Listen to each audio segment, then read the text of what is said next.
just want to say, let's play ball, right? Yeah. So I appreciate the opportunity to be here.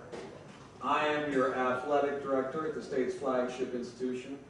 Very often in the athletic world, that's abbreviated to an AD, right? But really, AD stands for Andrew's dad. That's my real job, my real title. It's on my business card. We have another guest this evening, a former U.S. congressman from the great state of South Carolina, the Palmetto State, as they say. And many of you remember, a couple of years ago, we had the opportunity to play Clemson University in a football game.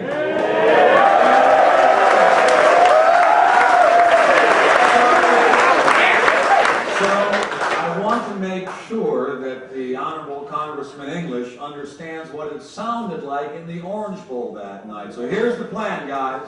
To my left, I want you to say, let's go, and to my right, Mountaineer. So let's all stand up. And the 2 and the 3. Let's go, Mountaineer! Let's go, Mountaineer! Let's go, Mountaineer! Let's go, Mountaineer! Let's go, Mountaineer! Let's go, Mountaineer! Let's go, Mountaineer! Let's go, Mountaineer! So that's what it sounded like for 3 hours down in the Orange Bowl. And should I remind the good congressman of the football score? 70-33.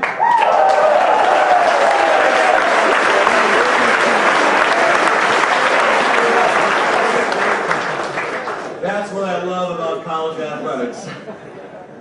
But first of all, thank you so much for having me here. This is a great facility, and all of you who are here were chosen for a number of different reasons, but you have one thing in common. You have one thing in common, and that is that you are at your high schools, and you can be, when you go on to college and get into the working world, you're going to be leaders. You are going to be leaders, and this country needs leadership at all different levels. There's lots of leadership that you see from your principals and teachers and parents and coaches and theater directors, band directors, but this country really was built on the backs of great men and women who exhibited leadership. And you may not realize this because you're young. I've got 4 kids. I understand what it's like to grow up. And I see some of the Mountaineer, some of the Mohegans here from Morgantown High that know my kids. You may not realize this, but you have a tremendous opportunity this next year, your senior year in high school, and as you get into college, to become leaders. And that's so important, right? It's absolutely so important to be a leader. Why is it important to be a leader? Because you never want to stand on the sidelines. It doesn't matter what you're doing, if you're involved in theater or the band or athletics, or the local school newspaper, get involved. Don't stand on the sidelines. This country was built on a number of excellent premises, right? And one of those ideas, one of those thoughts is that you are free to pursue what you want to pursue as long as you do it to try to find excellence, right? To try to achieve excellence. That's so important. Don't settle for the mediocre. Don't settle for what's just good enough. Try and pursue excellence. And in that process, you'll learn a lot about yourselves, right? You'll learn a lot about yourselves. It's often said that in close football games or really tight basketball games or a very close soccer game, you win a game in the last couple of minutes. If you watch the NFL, you'll see almost every game come down to the final 5 or 6 minutes of the 4th quarter.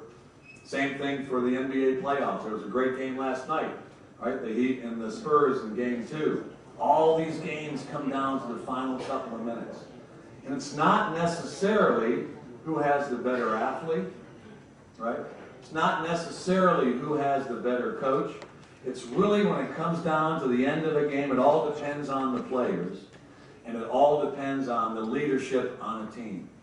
And whether those guys are able to, or girls for that matter, because women are doing lots of great sports too, whether those guys can step up and make something happen at the very end of a game. And that's all about leadership. That's all about being prepared to sacrifice yourself for somebody else. And where do you learn that leadership on a sports team? You learn it in practice. Practice, practice, practice. Nothing is achieved in life without a lot of hard work, right? Nothing of consequence has ever been created without a lot of hard work. This great country was forged out of the wilderness, right? How? A lot of hard work. Our military over the years protected us, right, and allowed us to thrive. We have the oldest republic in the world. We have a constitution that is close to 250 years now, I think.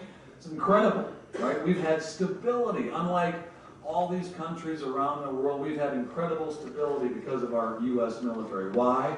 Because they were prepared to work on our behalf. So I want you to think about leadership and how you can become better leaders. You know, there's a lot of theories of leadership, a lot of academic theories of leadership. For many, many years, the predominant theory about leadership was the great man theory. You know, a great man like President Lincoln or Winston Churchill or Gandhi. A great man single-handedly changed the world because of the power of the personality, the power of persuasion of an individual. And then for a while there was a theory about sort of the military style of leadership, sort of the top-down theory of leadership. And then for a while it became a new notion, a new theory of servant leadership, that every leader is really nothing more than a servant to serve those who are underneath you in your organization, whatever organization that may be, a sports team, a school, a business, whatever it would be. And that's a very Christian form of leadership, and that's a great thing, and so you see a lot more about servant leadership. But I found over the 53 years of my life that the one thing that combines all leaders, the one thing that all leaders have in common is you have to have courage. You have to have the courage of your conviction, whatever it may be. As long as you have that courage, as long as you have that backbone, as long as you are prepared to fight for what you believe in, then you have that courage. Because very often people won't agree with you, right? We live in a very rancorous world. We have to look at our friends in Washington who are our elected officials, and very often there's a lot of rancor, a lot of discord, a lot of finger pointing, a lot of the blame game going on. But you have to believe in what you have a conviction for. That's so very important. And you're young, and you'll learn a lot of things as you go into college, and I hope everybody here is committed to getting through college and earning a very valuable, meaningful degree. You'll learn a lot of things in college, and use the time in college to expand your horizons and expand your mind. Be inquisitive, and get involved in college too, right? You go to a big school like WVU or a small school like Glenville State or out of state, wherever you may go. There's so many great institutions of higher learning around the country, but make sure when you're in college that you get engaged. Don't just sit on the sidelines. Get involved, get engaged, meet people. Extend a hand when you go on campus. You won't have many friends necessarily when you start off, except the kids you may know, probably from Boys State and from your high school. But make sure that you extend a hand, ask a lot of questions, be curious, be inquisitive, try to find out the truth. Try to find out the truth. I was watching a TV show the other night, and they were talking about leadership. And they had the present mayor of Chicago, who had been in President Obama's cabinet. He's now the mayor of Chicago, a guy named Rahm Emanuel, used to be a congressman from Illinois.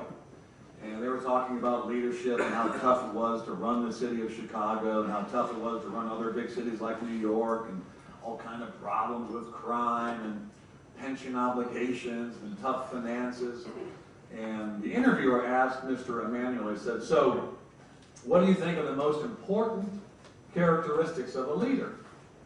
And the mayor of Chicago immediately said, "Well, there's three things, and if you don't have each one of the three things, you will not be successful." He said there's strength, there's confidence, And then this may be the most important thing, there's optimism.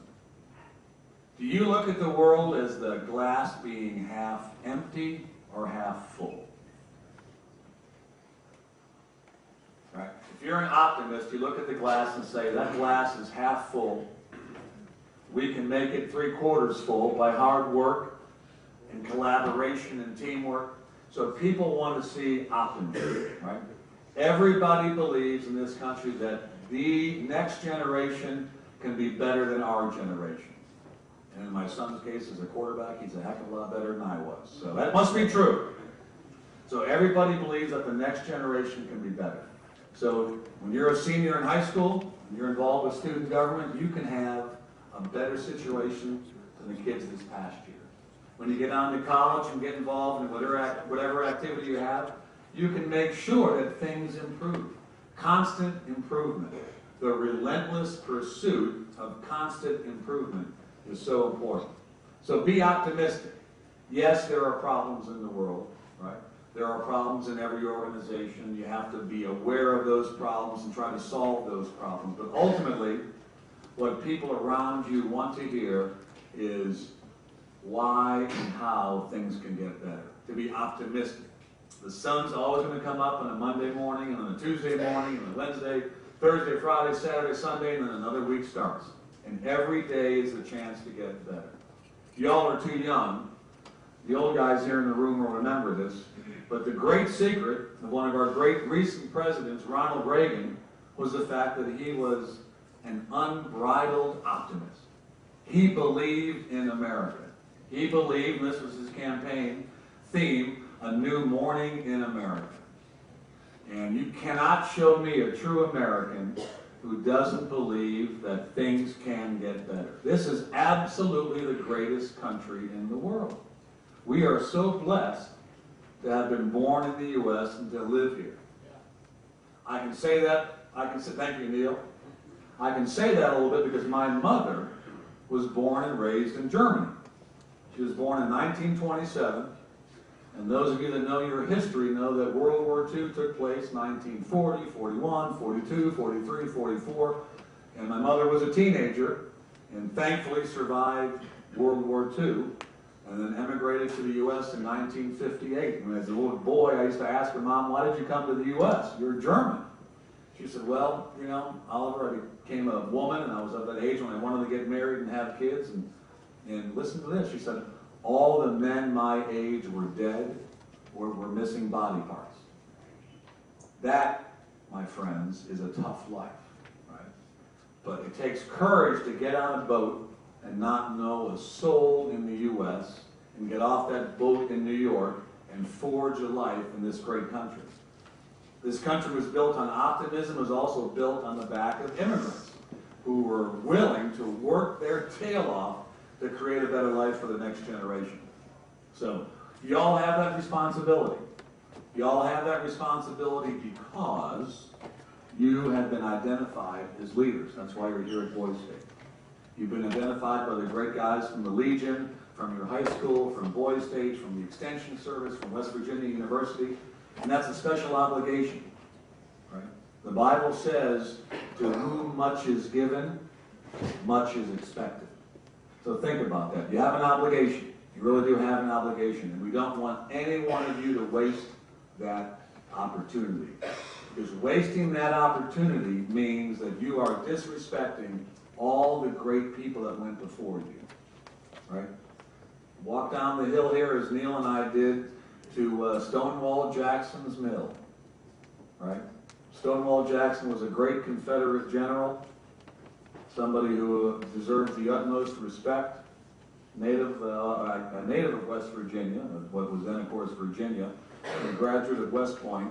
And you think about a challenging time for the country. How about the Civil War, when brother fought brother, when father fought son, when cousin fought cousin? But this nation had the optimism and the strength and the courage to overcome that, in large part because of a great president, Abraham Lincoln. So you all have a great opportunity. You're at a great point in your lives. You're here at Boys State, you're making lots of friends from around the state, and that's great. And you'll keep a lot of these friendships for many, many years. But I will tell you that it's up to you. Nobody's going to put a gun to your head and force you to do this, right? It's up to you to take advantage of all these great opportunities that have been presented to you. And that's very special. It's a very special opportunity. So learn from those that have gone before you.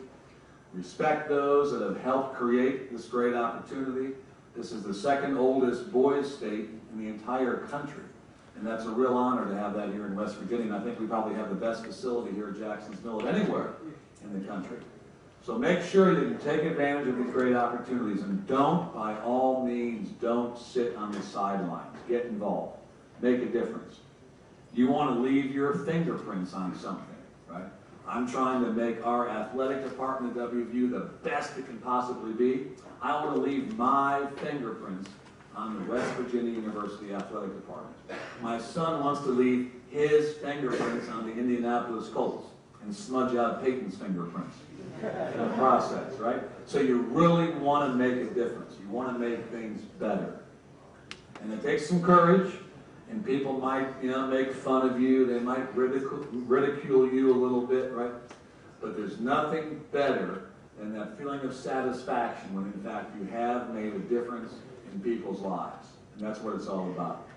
So, with that, I will thank you once again for the opportunity to come and speak. And I will tell you that these two flags, the American flag and the West Virginia flag, will be flying over Mountaineer Field this fall for all of our football games. Yeah.